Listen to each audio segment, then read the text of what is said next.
Is the universe an app? Exploring the Chandian Effect and the illusion of certainty. Virtuality. 4. At its very core, virtual reality is about being freed from the limitations of actual reality. Carrying your virtual reality with you and being able to jump into it whenever and wherever you want qualitatively changes the experience for the better. Experiencing mobile VR is like when you first tried a decent desktop VR experience. John Carmack. Although we experience the illusion of receiving high-resolution images from our eyes, what the optic nerve actually sends to the brain is just a series of outlines and clues about points of interest in our visual field. We then essentially hallucinate the world from cortical memories that interpret a series of movies with very low data rates that arrive in parallel channels. Ray Kurzweil, How to Create a Mind. If we accept that consciousness can be simulated, at least in principle, it is then only a small step to imagining that something like a conscious human being could be simulated. Paul Davies, The Cosmic Jackpot. Unless we are now living in a simulation, our descendants will almost certainly never run an ancestor simulation. Nick Bostrom, Are you living in a computer simulation? Philosophical Quarterly. Even though we think we see the world so fully, what we are receiving is really just hints, edges in space and time. Frank S. Werblin. The idea that the world is an illusion that betrays its real origin has a long tradition and can be found in the writings of Hindu rishis, early Greek philosophers, and Christian Gnostics. What is perhaps surprising is to find such rich literature on the subject of neuroscience and quantum physics. The latest and perhaps most provocative idea to gain some currency in varying scientific disciplines is the hypothesis that the universe is the result of a computational simulation and, as such, is an incredibly rich and detailed illusion that has ultimately tricked us into believing otherwise. Nick Bostrom's now famous 2003 essay, Are You Living in a Computer Simulation?, has articulated the concept very simply with 3 propositions, wherein he argues that at least one of which will turn out to be true. 1. The human species is very likely to go extinct before reaching a post-human stage. 2. Any post-human civilization is extremely unlikely to run a significant number of simulations of their evolutionary history or variations thereof. 3. We are almost certainly living in a computer simulation. It follows that the belief that there is a significant chance that we will one day become post-humans who run ancestor simulations is false unless we are currently living in a simulation. While Bostrom's argument has been met with resistance from several quarters, it is intriguing to see how it dovetails with Hugh Everett's many worlds interpretation of quantum mechanics, which is gaining some traction among theoretical physicists, particularly as it has been coupled with M-theory and the far-reaching notion of a multiverse. Neuroscience has more or less established that the brain is a simulator par excellence, and that what we see, hear, touch, and smell are the results of how our central nervous system processes both external and internal stimuli and then reconstructs a virtual environment in which we react accordingly. Simply put, the reality we experience is part and parcel of a simulation and may or may not correlate at differing times and different places with what we believe exists externally from ourselves. We already intimately know that the brain is a virtual simulator because of dreams where everything is hallucinated by us, even without us knowing how and why we are doing it. The waking state differs from dreaming because it receives external data streams from the 9 orifices of our body, which allows for new material from which our brain can draw new maps about how to respond to any given situation. But in both cases, dreaming or waking, we are living in a simulation created by a neural network that has billions of on-off nodes tied in with trillions of synaptic clefts, all of which create worlds upon worlds within our own skulls, even as we employ such models to interact with others of similar or dissimilar modeling dispositions. Consciousness is a virtual simulator, apparently evolved over eons of time to enable mammals with higher brain functions to in-source varying options of how to respond to a disparate array of problems before outsourcing them, hence the Darwinian advantage. The proviso in such simulations, however, is how real they feel when occurring. To the degree that such paralleling seems certain and solid, we react accordingly. However, if such replicas appear imaginary, we tend not to engage them seriously and interact with them in multifarious ways. The dividing line between what we take to be reality and fantasy is a contingent and moving one. This is perhaps best illustrated in the world's religions, where one person's version of transcendental truth is oftentimes viewed by others as a manufactured delusion, or worse, as a product of a nefarious demiurge. Fakir Chand, the famed unknowing sage of Hoshiarpur, has revealed how religious visions, though appearing miraculously real, are in essence illusory projections of one's faith and belief. It was in Basra, Baghdad, Iraq, during World War I, when Fakir realized the pivotal secret in understanding transmundane phenomena and how easy it is for our consciousness to be tricked by neural mock-ups. In his autobiography, The Unknowing Sage, Fakir relates how in the middle of a battle at Hamidiya, the form of his guru Shiv Brat Lal manifested to him and said, "Fakir, worry not. The enemy has not come to attack but to take away their dead. Let them do that. Don't waste your ammunition." Fakir then sent for the Subadar Major and narrated the appearance and direction of his guru. He followed the same strategy and all were saved.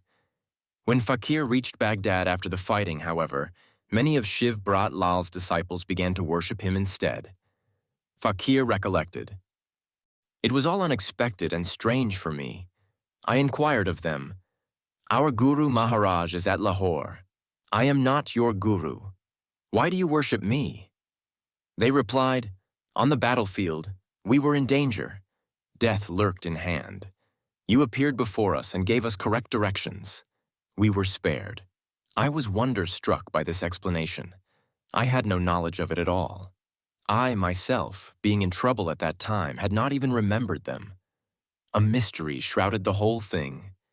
Who appeared inside them?" When Fakir discovered that his own guru, Shiv Brat Lal, was unaware of his manifestations, he concluded that the answer to the perplexing problem of religious visions must rest in the nature of consciousness itself. Fakir elaborated, "People say that my form manifests to them and helps them in solving their worldly as well as mental problems. But I do not go anywhere, nor do I know anything about such miraculous instances. O man, your real helper is your own self and your own faith. But you are badly mistaken and believe that somebody from without comes to help you. No Hazrat Muhammad, no Lord Rama, Lord Krishna, or any other goddess or god comes from without. This entire game is that of your impressions and suggestions which are ingrained upon your mind through your eyes and ears and of your faith and belief." Thus, following Fakir's lucid argument, the modus operandi for religious visions is not due to outside or disconnected forces, although exterior stimuli can act as a catalyst for it, but to the internal process of concentration. A force that for approximately 16 hours a day enables one to see the everyday, common sense, lawful world, and for another several hours at night can allow one to fly to the moon, converse with unknown people, and create incredible panoramas. Consequently, the appearance and duration of such visions is intimately related to attention and focus. Dreaming serves as the classic and perhaps most misunderstood example. The nature of one's attention is related directly to the perception one experiences. If our perspective alters, so does what we perceive. As ancient Upanishadic speculation and current studies in consciousness have shown, we do not see the world as it is. Rather, owing to our neurological structures, we see the universe, incoming stimuli, relatively, appearances flowing in and out depending on our own biologically defined anatomies. This predicament has meaning, content, and purpose within the framework of our own lived-through experiences. However, it is naive to say that our interpretation of life from science, philosophy, or religion absolutely explains the world as it really is. Instead, what we have are metaphorical models of explanation, which work respectively within the brackets of our own curtailed existence. The unseen thread, the larger gestalt, however, will go by undetected. With sharply contoured, mathematical, if you choose, operating mechanisms, we find ourselves living in a universe understood not by pure perception, but by alternating analogs. What these metaphors are, or more precisely, which limited stream of reality we behold, depends on what I call the Chandian Effect, the experience of certainty, named after the late Fakir Chand, who was the first person in the Santmat tradition to bring this issue to light. It is from this bedrock quality that we distinguish, acknowledge, and discriminate so-called reality from appearance or illusion. What we call the actual world is dependent solely upon the vibration and consistency in the persuasiveness of certainty. Although we can see, hear, smell, and touch our reality, what determines our conviction that this world is real is not so much based upon objective datum as it is on our subjective feeling, even if chemically moderated, of certainty. The experience of certainty is a propelling force behind how we make up our days, fashion our plans, articulate our hopes. If there occurs a break in the Chandian effect, sleep too little or drink too much, for example, our normal waking state collapses into a passing phantasm. Like our nocturnal dreams, it gets stored away and temporarily forgotten. The experience of certainty is so overwhelming that when it radiates forth, the question of illusion seldom arises. Just as the chair is quite solid when we strike it with our hand, so too does the world appear concrete and vivid when the Chandian effect pervades. But dreams can on occasion seem as certain as anything in the waking state, and sometimes in lucid dreams or near-death events, even more luminous than anything we have experienced before. If both dreaming and the waking state are the result of our brain simulating internal and external stimuli, then what makes us certain of either reality is, ironically, also a simulation, and the distinction between the two is not as clear as we might suspect. Our state of reality is determined by the movement of consciousness into various expressions of the Chandian effect. Each level of awareness is controlled and empowered by the degree of certainty we experience, which is determined by the intensity and duration of its minimum threshold, which is precisely the point at which one state, for example, the waking state, blurs or fuses with another state, for example, dreaming.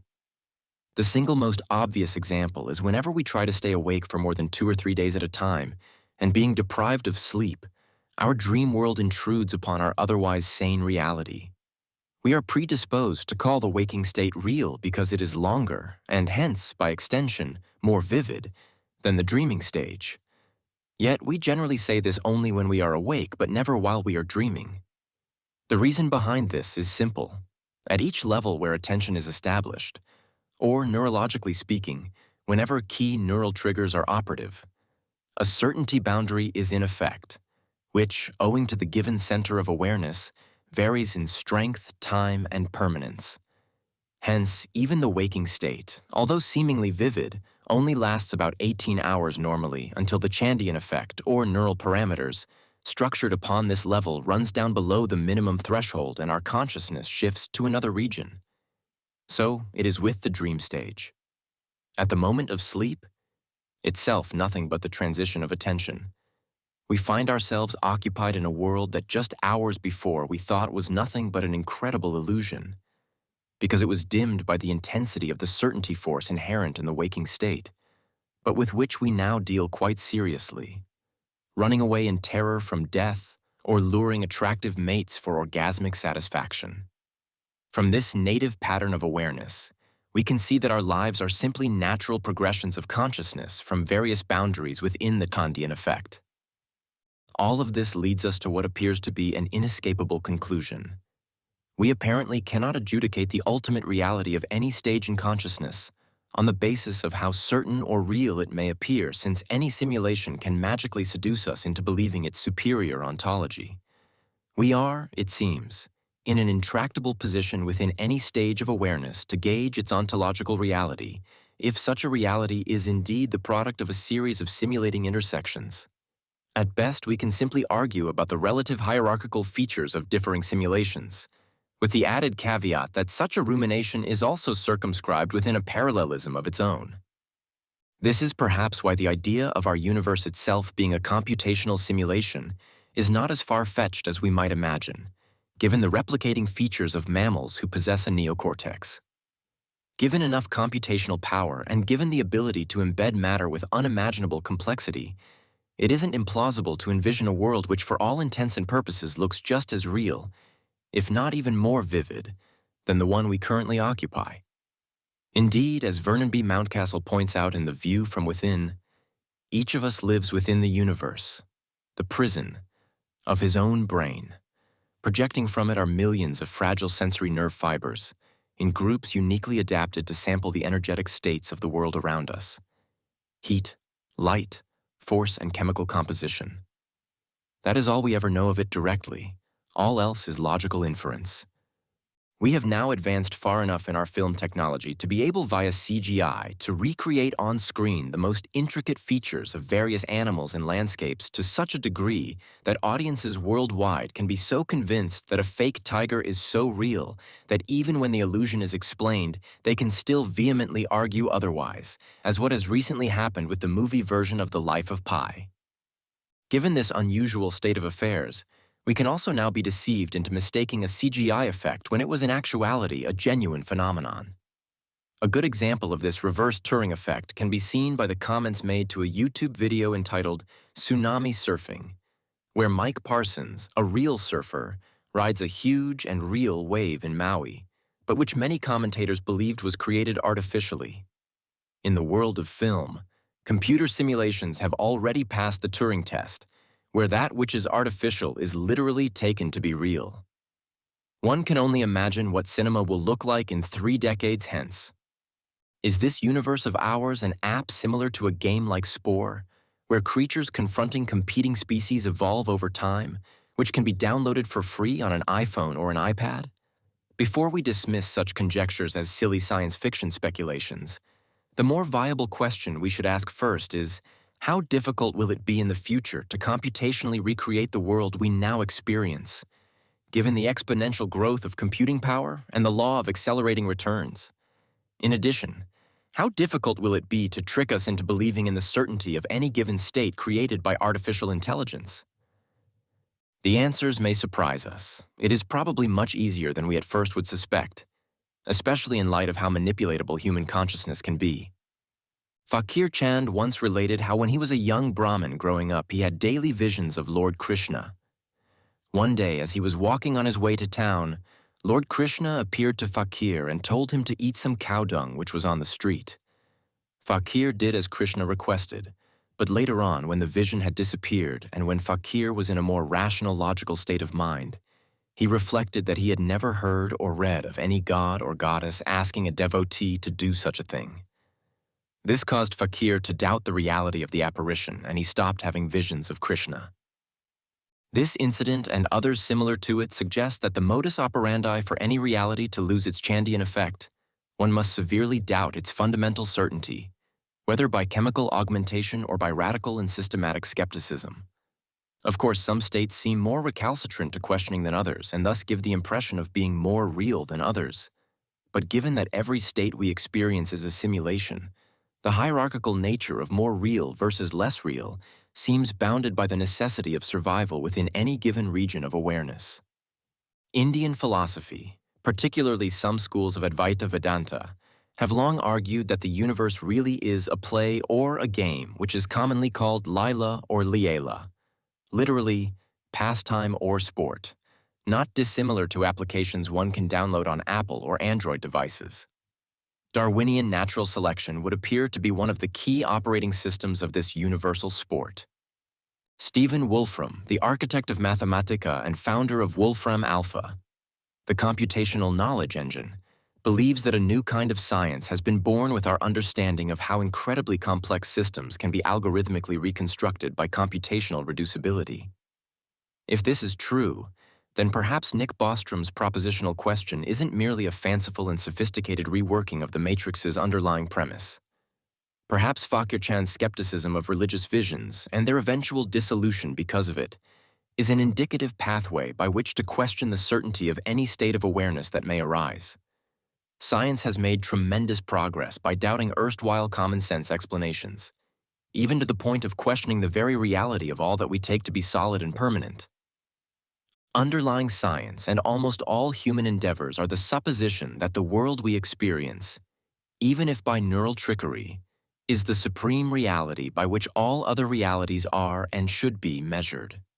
But if Bostrom's third supposition is true, that we are already living in a computational simulation, then it might be illuminating to question the very foundational basis of our waking state certainty.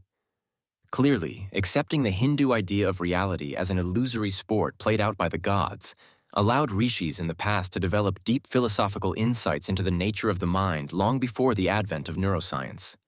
Similarly, imagining that the universe is an app or a matrix like mock-up designed to deceive its participants from knowing its real causation can serve as a powerful and enlightening awakening, even if such conjectures turn out not to be wholly true or accurate. Why? Because any idea that can jar us from complacency and force us to think anew about reality is helpful to a consciousness that evolved to virtually simulate reality and play out competing scenarios. As Frank S. Werblin so wisely points out, even though we think we see the world so fully, what we are receiving is really just hints, edges in space and time. In a universe with an almost infinite set of data streams, we as Homo sapiens should be exceedingly cautious in believing, as we invariably do, that 10 or 12 channels in this spectrum are sufficient to inform us about the sum total of reality. We are sparse coders indeed, who have been neurologically duped by evolution and natural selection into believing that our consciousness is a transparency, when on closer inspection, it is more akin to an elaborate labyrinth with no decipherable way of knowing where it begins and where it ends. Or as Jorge Borges once put it, "You have wakened not out of sleep, but into a prior dream, and that dream lies within another, and so on, to infinity, which is the number of grains of sand. The path that you are to take is endless,